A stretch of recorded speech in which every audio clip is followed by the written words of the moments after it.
Hi Janie, this is Donnie Vaughn of the Marketing Twins. Wanted to give you a quick tutorial on how to edit other pages beyond the home page.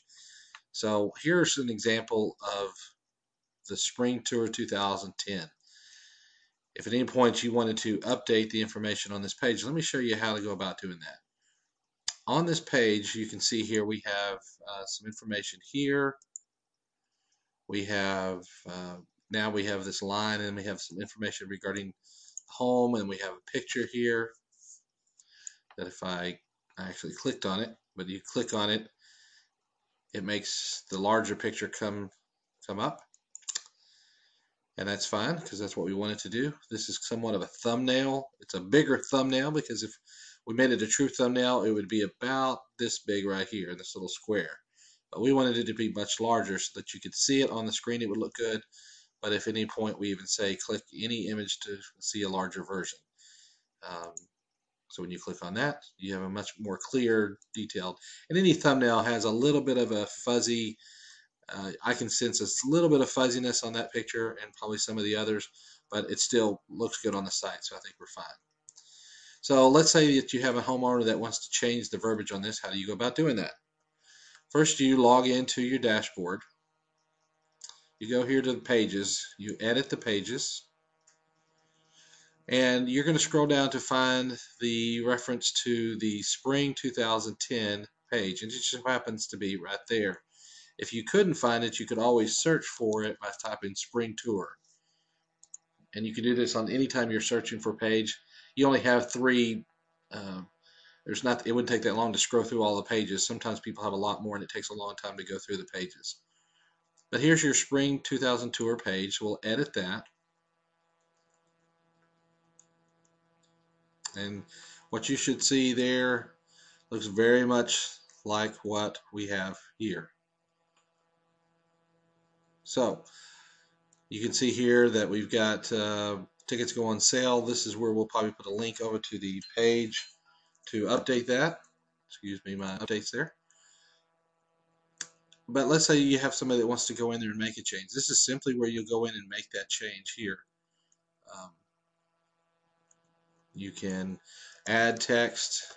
You can delete things, whatever you might need to do. I said this in another tutorial, but I will say it again, that if at any point you needed to copy something, if somebody sent you something in Microsoft Word and you think, well, I want to insert that paragraph right here.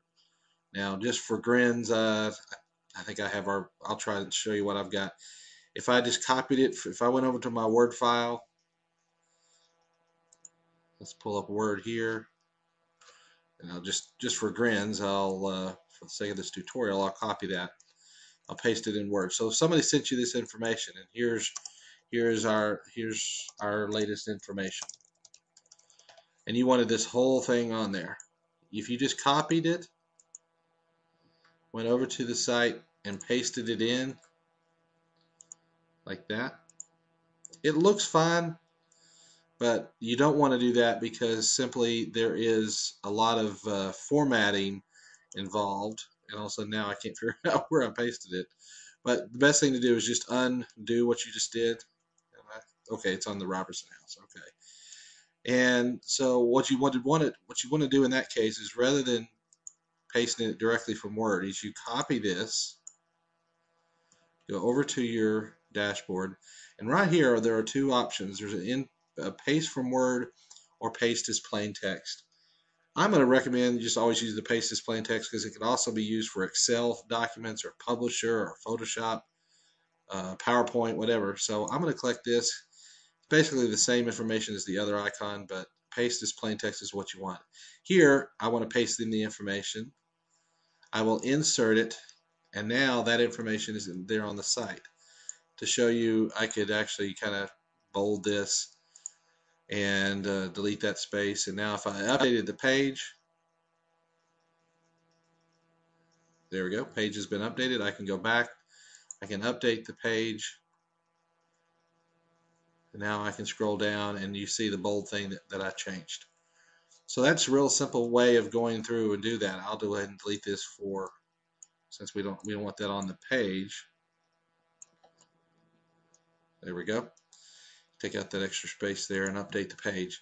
So that's simply how you go about doing editing text on the page, and that should help you out if you want to do content. I'll show you another tutorial on how to insert photos, because that'll also involve the media library, and I wanted you to know that. Oh, one other quick thing about this. All of the text is listed here in a certain font. We do that. It's there for a reason, so it has a consistent approach to it. I'll update this page so you can see it took off the stuff we added. But this, you can see that this font is much different.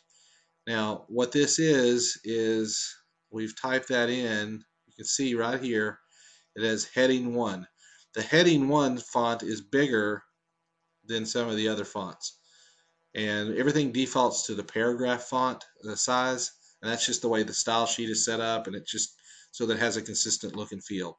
We chose to do that just right there for a reason, and that way the headings on the houses are bigger on the screen, but you wouldn't want to change that except just in special circumstances. So I wanted you to understand how that part works. But that's how you would edit the text on the page. Again, I'll do another tutorial that you can find later on the site about how to update images and using the media library. Okay, thanks.